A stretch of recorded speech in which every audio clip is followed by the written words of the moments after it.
अभी से शुरुआत हुई है, अभी से कल तक है। उसके बारे में थोड़ा सा चर्चा करेंगे और बाद में मेहता भावना की ओर बढ़ेंगे। किच्चो मनुष्य पट्टी लाभो, किच्चो मचान जीवितम, किच्च सदम समन, किच्चो बुधानुपादो। मानव का जन्म जो है बहुत ही दुर्लभ है। मानव का जन्म प्राप्त होना ये बहुत दुर्लभ बात है। और जो मानव का जन्म है, हर मानव मृत्यु की तरफ बढ़ने वाला है। तो ये जो मानव का जीवन कठिन भी है, लेकिन अच्छी तरह से धम्म देशना सुनने को मिलना ये भी बहुत ही दुर्लभ है। क्योंकि क्या है, इसी से बुद्ध की उत्पन्न होती है, बुद्धत्व प्राप्त होता है। तो ऐसी एक जगत में एक मिसाल है सिद्धार्थ। इस बोध ये जो बोध ये मार्गशीर्ष पूर्णिमा को दो घटना घटित हुई है। पहली घटना है कि ये महाभिनिष्क्रमण करने के बाद बिंबिसार राजा की भेंट। और दूसरी घटना है कि देवदत्त ने भगवान बुद्ध को यानी ठार मारने का प्रयास किया इस मार्गशीर्ष पूर्णिमा को। ये दो घटना है, उसके बारे में थोड़ा सा देखेंगे, बाद में मेहता भावना की ओर बढ़ेंगे। तो सिद्धार्थ ने अपने आयु उम्र के 29 साल में गृह त्याग किया। उसको महाभिनिष्क्रमण कहते हैं कि जगत में ऐसा गृह त्याग किसी ने भी नहीं किया है अब तक, या तो भविष्य में कोई करेगा, इसके भी कोई गारंटी नहीं है। तो इसलिए उसको महाभिनिष्क्रमण कहते हैं। तो गृह त्याग करने के बाद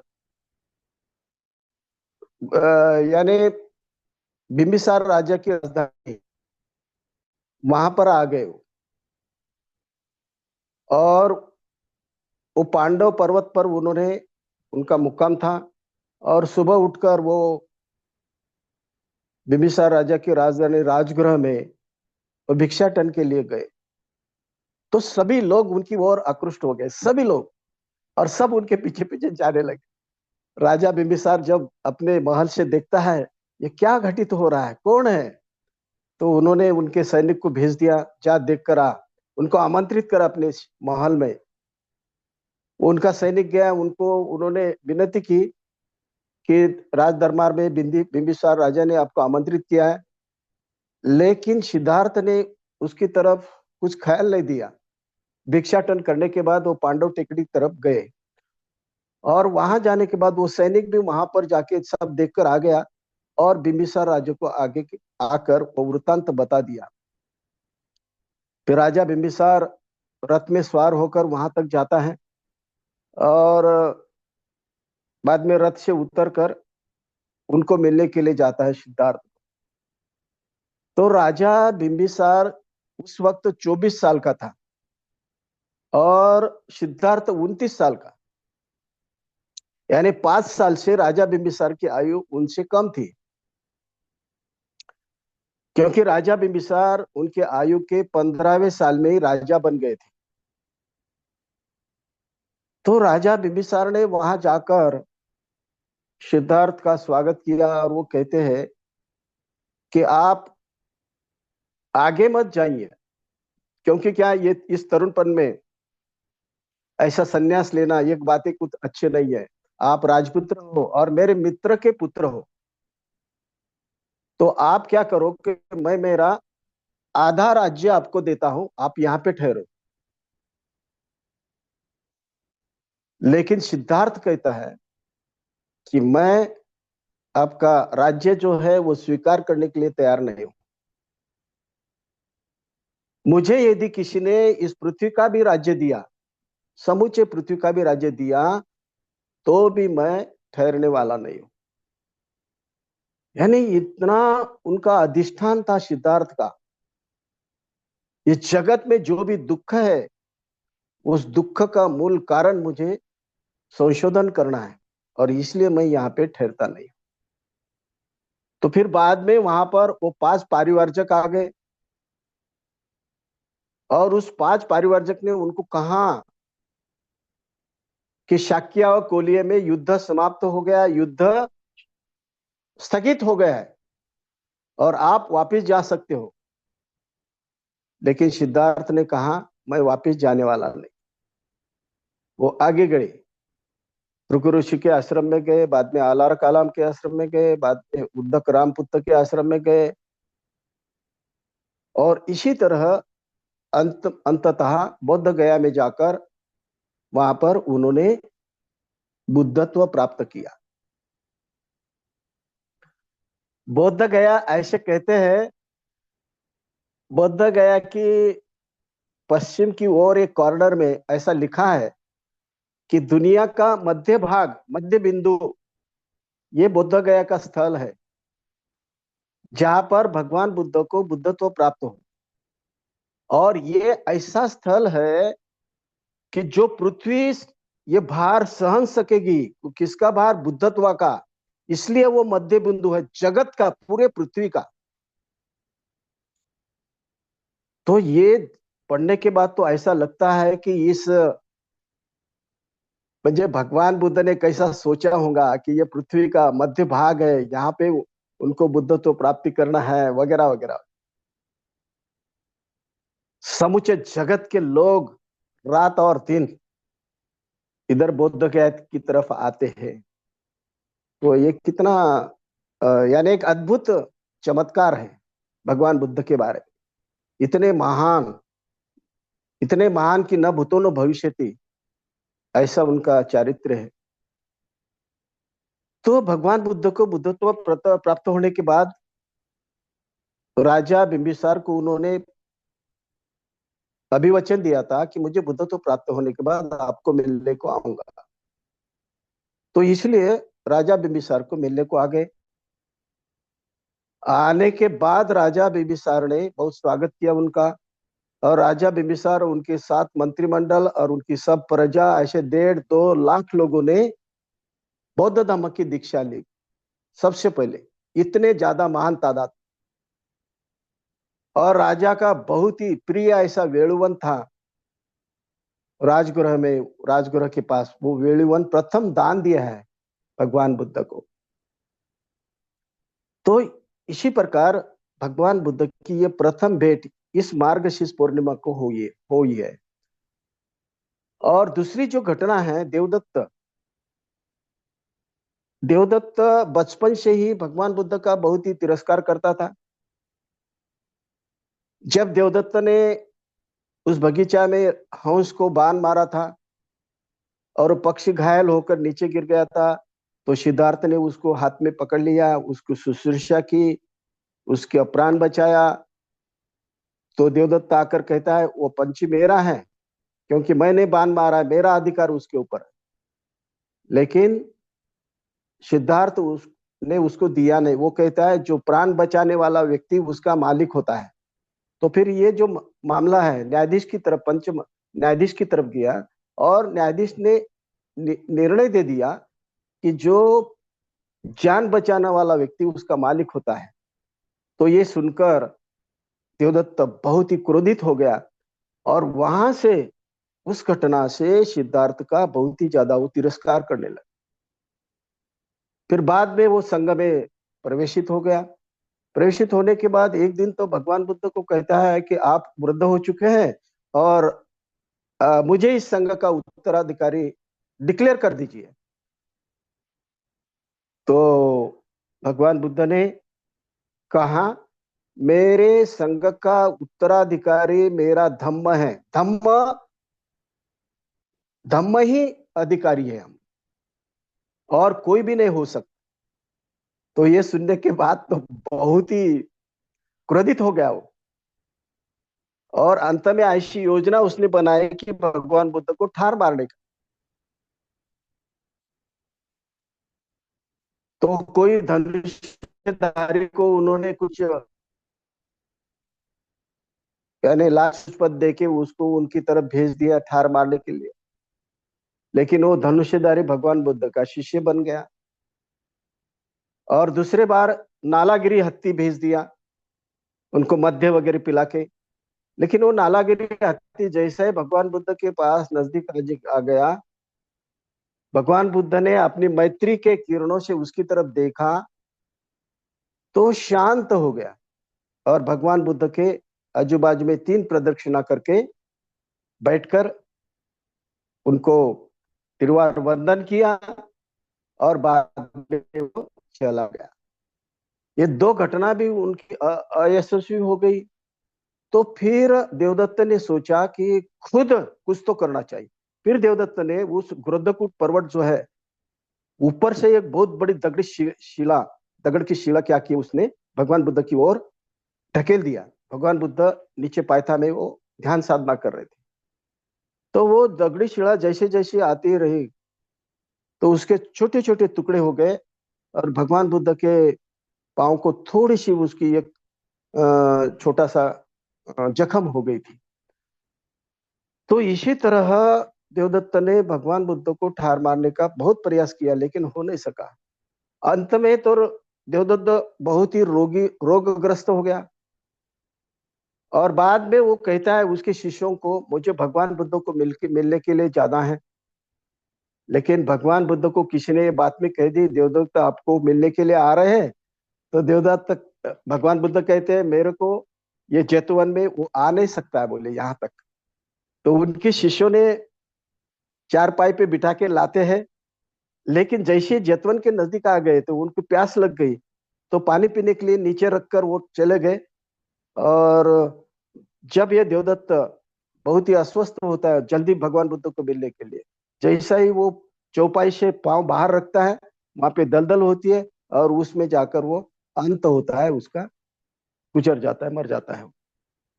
तो इसी तरह ये जो 2 घटना है इस मार्गशीर्ष पूर्णिमा को घटित हुई है।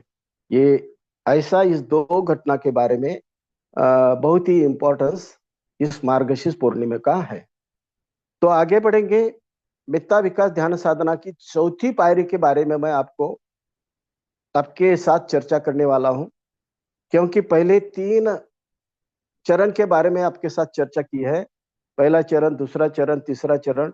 अब ये चौथा चरण के बारे में आपके साथ मैं मेरा विचार व्यक्त करने वाला हूं।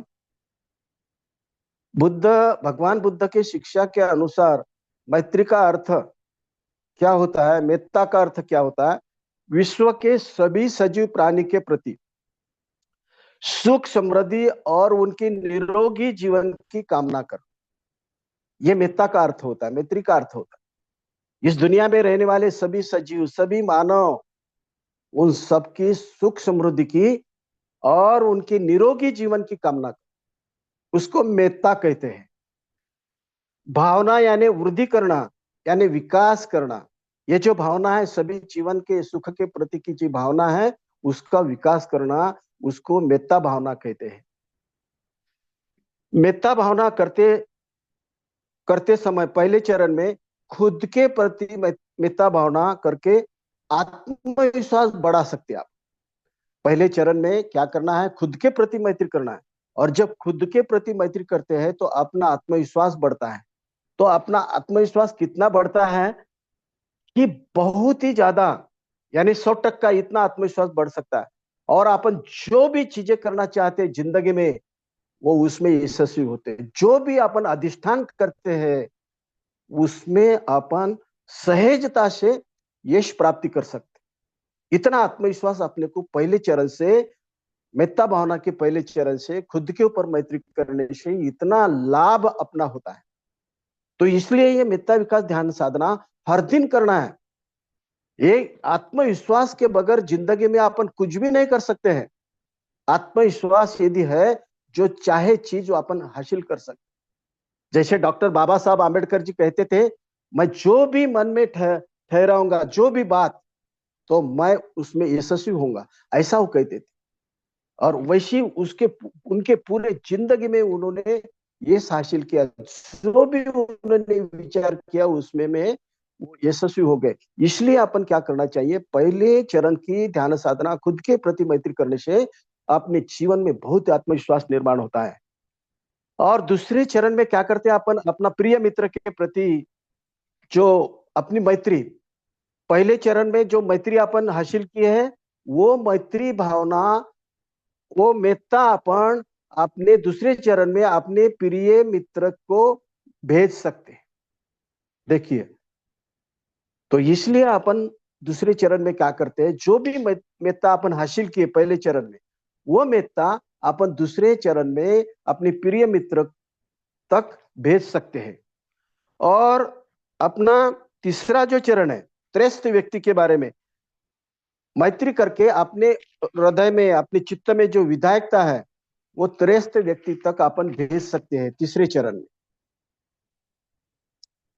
और मेत्ता भावना के 3 चरण करने से अपने चौथे चरण के मेत्ता भावना का वो फाउंडेशन है। ये 3 चरण, पहले 3 चरण, तो चौथा चरण बहुत ही अच्छी तरह से अपन कर सकते हैं, समर्थता से अपन चौथा चरण कर सकते हैं।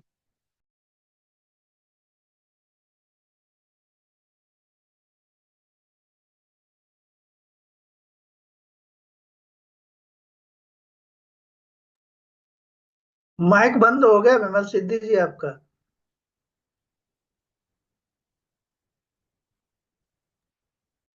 कब अभी हो आना। तो चौथे चरण में जो अप्रिय व्यक्ति है, उनके बारे में अपन सुख समृद्धि का भाव व्यक्त करते हैं, यानी अपने हृदय को द्वेष से मुक्त करते हैं चौथे चरण। इसलिए ये चौथे चरण में अप्रिय व्यक्ति के बारे में मेत्ता भावना करना है। ये मेत्ता भावना चौथा जो चरण है बहुत ही महत्वपूर्ण है, सबसे ज्यादा महत्वपूर्ण है। यानी अप्रिय व्यक्ति पर एकाग्र होकर उसके प्रति मेत्ता भावना करना है। जो अप्रिय व्यक्ति है अपना, उसके प्रति एकाग्र होकर मेत्ता भावना उसके प्रति करना है। शत्रु के ऊपर मेत्ता, यह बाब अपने चित्त को न पटने वाली बाब है, यह अच्छी नहीं लगती है अपने मन को, तो भी शत्रु के ऊपर अपने को मैत्री करना, ये भगवान बुद्ध ने शिक्षा दी है। शत्रु के ऊपर मैत्री करना ऐसी जगत में किसी भी धर्मगुरु ने ये शिक्षा दी नहीं है। तो इसीलिए ये जो मेत्ता भावना है, अप्रिय व्यक्ति के बारे में भी अपने को करना है। जो अपना बुराई करता है या अपने को हानि पहुंचाता है, त्रास देकर दुख देने में कार्यरत होता है, उसके प्रति भी मैत्री भावना करना है। यह भगवान बुद्ध की शिक्षा है। ऐसे शत्रु पर मैत्री, यह बुद्ध शिक्षा की विलक्षण बाब है। ये देखो, ऐसा जो अप्रिय व्यक्ति के ऊपर भी मैत्री करना, ये जगत में विलक्षण बाब, अतुलनीय बाब है। ऐसे किसी ने भी सोचा भी नहीं है अप्रिय व्यक्ति के बारे में मेत्ता करना। तो ये भगवान बुद्ध की शिक्षा है। यानी अपने हृदय में जो द्वेष है अप्रिय व्यक्ति के बारे में, वो द्वेष को अपने को हटाना है। और अपना हृदय जो गुलामगिरी में है, द्वेष के गुलामगिरी में है, तो अपने हृदय को गुलामगिरी से मुक्त करना है। यानी किसका लाभ है? खुद का लाभ है। ये जो बाब है, ये जो बात है, भगवान बुद्ध ने सभी मानव के ख्याल में लाके दी है। यानी अप्रिय व्यक्ति की भी, शत्रु के प्रति भी मैत्री करके अपना जो हृदय है द्वेष के गुलामगिरी में है, उस हृदय को मुक्त करना है, स्वतंत्र करना है। इसलिए अप्रिय व्यक्ति के बारे में मेत्ता करना है। क्योंकि क्या इसके अलावा दूसरा दूसरा पर्याय नहीं है, दूसरा कौन सा भी उपाय नहीं है, ऐसे भगवान बुद्ध कहते। जगत में कौन सा भी दूसरा मेडिसिन नहीं है बोलते मेत्ता भावना के अलावा। तो इसलिए अपना जो हृदय है द्वेष के चंगुल में है, द्वेष के गुलामगिरी में है, तो अपने हृदय को मुक्त करना है, तो मेत्ता भावना करना है। शत्रु के माध्यम से हम खुद में जो द्वेष है उसका अनुभव कर सकते हैं। देखो, शत्रु का नाम भी सुनते हैं तो कितना द्वेष अपने हृदय में है, उसकी अनुभूति अपने को आती है। वो द्वेष ऐसा बॉइलिंग होता है, बॉइलिंग होके ऊपर आता है वो द्वेष। अपन बात भी नहीं कर सकते, अच्छी तरह से बोल भी नहीं सकते, अच्छी तरह से चल भी नहीं सकते जब द्वेष आ गया तो उसकी अनुभूति अपन कर सकते हैं। शत्रु यदि अपने सामने भी नहीं है तो भी उसके याद में अपनी मानसिक अवस्था बिगड़ जाती है। देखिए, देखिए, यानी कितनी ये बड़ी बात है। शत्रु की स्मरण भी किया, शत्रु अपने सामने भी नहीं है तो भी अपनी मानसिक अवस्था बिगड़ जाती है शत्रु का नाम सुनते ही। क्योंकि हम द्वेष के अधीन होकर द्वेष भावना से नियंत्रित होते हैं। देखो, हमारा चित्त क्या होता है? द्वेष भावना से नियंत्रित होता है, द्वेष से नियंत्रित होता है। तो हम द्वेष के गुलाम बनकर कार्य करते हैं, यानी हम क्रोधित होते हैं फिर, और जो भी विचार करते हैं वो अच्छा विचार नहीं कर सकते, अच्छा निर्णय नहीं ले सकते हैं, क्योंकि द्वेष रहता है उसमें। क्योंकि द्वेष से हम नियंत्रित होते हैं। द्वेष की व्याख्या की है, डेफिनेशन ऑफ हेटफुलनेस: अपने को अच्छा न लगने वाला व्यक्ति, सजीव व्यक्ति से दूर होने से, उनको अपने से अलग करने से अपनी सुरक्षितता ठीक हो जाएगी, इस आशा से उस वस्तु से दूर जाने की डर, क्रोध और तिरस्कार से भरने वाली भावना यानी द्वेष है। So this is definition of hate. तो ये जो द्वेष की भावना है, बहुत ही अपने को, अपने तिरस्कार अपने चित्त में निर्माण होता है, क्रोध निर्माण होता है, डर निर्माण होता है अपने चित्त में, उसको द्वेष कहते हैं। जब कोई अपने स्वभाव को, मत को, विचार या दृष्टिकोण को आह्वान देता है कोई भी, तब अपनी सुरक्षितता कंपित होती है। यानी अपने विचार को कोई आह्वान देता है तब, लेकिन अपनी सुरक्षितता कंपित होती है। अपने अहं को तड़ा जाता है, अपना जो अहम होता है उसको तड़ा जाता है, और उससे अपने मन में तिरस्कार युक्त चिढ़ की भावना निर्माण होती है, उत्पन्न होती है। यानी किसी ने अपने को, अपने स्वभाव को यदि चैलेंज दिया तो तिरस्कार चित्त में निर्माण होता है। मूलतः अपने विचार, अपनी भावना, अपने दृष्टिकोण, अपना स्वभाव स्वयं नहीं है, स्वयंभू नहीं है, ये परिस्थिति पर डिपेंड है। अपना स्वभाव, अपने विचार, अपने दृष्टिकोण वगैरह वगैरह।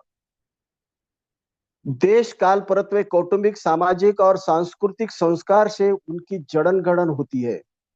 जैसा जैसा वातावरण होता है, कौटुंबिक, सामाजिक और सांस्कृतिक वातावरण होता है, संस्कार, सामाजिक संस्कार कैसे होते हैं, उससे अपनी जड़न गड़न होती है। अज्ञान से हम उससे एकरूप होकर उनको अपने अहं का अविभाज्य अंग बनाते हैं। खुद की सुरक्षितता या अंतस्थ हेतु रखकर हम विरोधी मत, दृष्टिकोण, विचार आदि धारण करने का निषेध करते हैं, उसको कम लेते हैं, उसका अस्तित्व नाकारते हैं। देखिए, अपन क्या करते हैं, दूसरों का, जो अपने जो अप्रिय व्यक्ति है उसका अस्तित्व नाकारते, उसके विचार ना करते, उसका दृष्टिकोण ना करते, उसका स्वभाव नकारते हैं। दूसरों का अनादर करना, इसी से शत्रुत्व निर्माण होता है। चाहे शत्रु अपने से कितना भी अनादर के, अपन यदि मैत्री से रहे तो शत्रुत्व निर्माण नहीं होता है, कभी नहीं होता। तो इसीलिए दूसरों का अनादर करना छोड़ देना है। इसी से क्या होता है? शत्रुत्व निर्माण होता है। शत्रुत्व की भावना यह खुद के आंतरिक भावना पर आधारित है। शत्रुत्व की भावना कब निर्माण होती है? अपने हृदय में वो भाव रहता है दूसरे के बारे में, अपने आंतरिक विचार पर अवलंबित है शत्रुत्व की भावना। अपने हृदय में यदि प्रेम है, मैत्री है, तो शत्रुत्व कहाँ रहेगा? शत्रुत्व का अस्तित्व ही नहीं रह सकता है। तो ये शत्रुत्व की भावना अपने हृदय में है, अपने अंदर है, अपनी आंतरिक भावना है। ये ख्याल में लेना, ये भगवान बुद्ध कहते हैं। वो अपन ख्याल में लेते नहीं है, वो अपन क्या कहते हैं, दूसरे ने अपने को यानी ऐसा ऐसा बर्ताव करने के लिए उलझाया वगैरह वगैरह वगैरह, उसके वजह से मैं ऐसा हो गया वगैरह वगैरह। लेकिन भगवान बुद्ध कहते हैं ऐसा नहीं है। वो जो द्वेष की भावना है अपने आंतरिक है, अपने हृदय में है, ये अपन समझ लेना चाहिए। खुद की आंतरिक भावना प्रमाण मानकर शत्रुत्व से बर्ताव करना अच्छा नहीं है। तो अपने हृदय में जो शत्रुत्व की भावना है उसको प्रमाण मानकर शत्रुत्व की भावना औरों के बारे में करना, यह बात ठीक नहीं है। शत्रुत्व निराधार है और द्वेष आंतरिक है। शत्रुत्व ये भावना निराधार है, वो नीच है, लेकिन द्वेष अपना आंतरिक है, अपने आंतरिक द्वेष है, इसलिए शत्रुत्व निर्माण होता है। बाह्य भाव पर, बाह्य चीज पर अवलंबित नहीं है। शत्रुत्व बाह्य पर अवलंबित नहीं। शत्रुत्व की भावना अपने आंतरिक है, अपने हृदय में है। ये बात अपन जान लेना चाहिए। भगवान बुद्ध भिक्षुओं को कहते हैं, हे भिक्षुओं, चित्रकार यदि हवा में चित्र निकालने लगा तो चित्र निकाल सकता है क्या? तो भिक्षु कहते हैं, नहीं भगवान, हवा में चित्र निकाल नहीं सकते। भगवान कहते, क्यों? क्योंकि हवा विरल है, इसलिए हवा में चित्रकार निकाल नहीं सकता है। भगवान बुद्ध और कहते हैं, एखादा व्यक्ति हाथ में मशाल लेकर गंगा के पानी को आग लगाने गया तो क्या वो आग लगा सकता है? भिक्षुओं कहते हैं, नहीं भगवान, नहीं लगा सकते। भगवान बुद्ध के, क्यों? क्योंकि गंगा का पानी ज्वालागरी विरोधी है। तो भगवान बुद्ध कहते हैं, तुम्हारा चित्त भी हवा के जैसा विरल और गंगा के पानी के जैसा ज्वालागिरी विरोधी होना चाहिए। ऐसे भगवान बुद्ध भिक्षुओं को कहते हैं। तो ऐसा यदि किए तो तुम द्वेष से मुक्त हो जाओ और अंतकरण की स्वतंत्रता की अनुभूति लेगी। अपना अंतकरण स्वतंत्र हो जाएगा। यदि अंतकरण में द्वेष नहीं है तो अपना अंतकरण तो स्वतंत्र हो जाएगा। द्वेष अपने मन में है, द्वेषाग्नि बढ़ाने के लिए बाह्य भावी मशाल के रूप में कार्यरत रहती है। तो इसलिए अपने को क्या करना है, वो भाव ख्याल में लेना है। द्वेष से हम खुद जलते हैं, उसका विपाक दुख भोगते हैं। अपने जीवन में दुख क्यों आता है? क्योंकि अपने हृदय में द्वेष है। द्वेष से अपन जलते हैं और उसका विपाक दुख भोगते हैं अपन। सभी मनुष्य मात्र सुख के प्रति के लिए प्रयास करते हैं। सभी मनुष्य मात्र इस पृथ्वी तला पर जो भी मानव है, मां सजीव है, उनको लगता है अपना जीवन सुखी होना चाहिए। वो सुख के लिए प्रयास करते हैं सभी मानव। सुख प्राप्ति के लिए मेत्ता भावना बहुत ही उपयोगी है। अपने जीवन में सुख प्राप्त करना है तो इसीलिए मेत्ता भावना करना बहुत ही जरूरी है। इस चौथे चरण में शांत निश्चल अवस्था में अपने शरीर को रखकर अपने बंद किए आंखों के सामने शत्रु का चेहरा देखना है। अपना जो मन पटल है उसके ऊपर प्रसन्न अपने शत्रु का चेहरा उस मन पटल पर देखना है। शत्रु का चेहरा समाधान से, प्रसन्नता से स्मित हास्य कर रहा है, ऐसा हम देखते हैं। हमारा शत्रु निरोगी है, सुखी है, ऐसा शत्रु पर शुभ चिंतन करना है। उसको ज्यादा से ज्यादा सुख प्राप्ति हो, वो निरोगी हो, उसको दीर्घायुष्य लाभ हो, उसकी प्रगति हो, मेरे मन का उसके बारे में द्वेष नष्ट हो, ऐसी भावना अपन करना है। शत्रु का स्मरण करते वक्त, उसका आनंदी प्रसन्न चेहरा निरीक्षण करते वक्त, उसके बारे में शुभ चिंतन करते वक्त खुद की भावना जागृति पूर्वक रखना है। खुद की भावना की तरफ ख्याल देना है। हम खुद विधायक है और अंतकरण में शुभेच्छा का वर्षाव करते हैं शत्रु के बारे में। मेत्ता भावना ध्यान साधना में शत्रु पर मैत्री करके खुद के द्वेष को शांत करके और भावना में परिवर्तन करके शत्रु पर मेत्ता भावना। देखो, शत्रु के ऊपर मेत्ता करने से अपन क्या करते हैं, अपने खुद को शांत, खुद का द्वेष को शांत करते हैं और अपने हृदय को अपन स्वतंत्र कर सकते हैं। यह ऐसा परिवर्तन अपने हृदय में निर्माण होता है। शत्रु के बारे में हम विधायक चिंतन करके, जैसा मेरे प्रियजन को मैं प्रिय हूं वैसा ही वो भी उसके प्रियजन को प्रिय है। जैसा मुझे सुख चाहिए वैसा ही उसको भी सुख चाहिए। जैसा मैं निरोगी होना चाहिए वैसा वो भी निरोगी होना चाहिए। वो भावना उसके चित्त में रहती है। ऐसा भाव अपन अपने चित्त में लाना है। जैसा मुझे लगता है मेरा विकास होना चाहिए, वो प्रिय अप्रिय व्यक्ति को भी लगता है मेरा विकास होना चाहिए। अपना चित्त शत्रु को मनुष्य मात्र इस अर्थ से स्वीकारता है, स्वीकारने के लिए तैयार होता है बाद में अपना चित्त। क्योंकि अपना शत्रु को एक मनुष्य मात्र है, वो भी एक मनुष्य मात्र है, हम भी एक मनुष्य मात्र है। हमारे दोनों की भावनाएं समान है, इसलिए वो भी सुखी होना चाहिए। वो भाव अपने हृदय में निर्माण होता है। शत्रु के बारे में अपनी भावना अत्यंत नकारात्मक रहती है। शत्रु अस्तित्व में रहना ही नहीं, ऐसी भावना अपनी रहती है। लेकिन बेता भावना से हम शत्रु का जीने का अधिकार मान्य करते हैं, शत्रु का अस्तित्व स्वीकारते हैं। इतना ही नहीं तो उसका अस्तित्व सुख समृद्धि से अबाधित रहे, ऐसी कामना करते हैं। मेत्ता भावना से अपनी चित्त की अवस्था शत्रु को समाकर विस्तरित होती है। अपने हृदय में, अपनी चित्त में शत्रु को समाकर अपना हृदय विस्तारित करते हैं अपन। चौथे चरण से हम अपने हृदय से अप्रिय सजीवों को समाकर विशाल बनता है अपना हृदय। इस तरह हृदय को जकड़ के रखने वाली द्वेष के बंधन से मुक्त करते हैं अपन अपने हृदय को, और अंतकरण विमुक्ति की तरफ बढ़ता है। विमुक्ति की तरफ बढ़ता है यानी बुद्धत्व की ओर बढ़ता है अपना हृदय। तो इसलिए ये अप्रिय व्यक्ति के बारे में इस चौथे चरण में उसको एक मानव बोल के उनको स्वीकार करते हैं, और अपने अंतकरण को अपन स्वतंत्र करते हैं, अपन द्वेष मुक्त होता है अपना चित्त, अपना हृदय। तो यहाँ पे समय हो चुका है, मैं ठहरता हूँ यहाँ पे। आदरणीय धर्ममित्र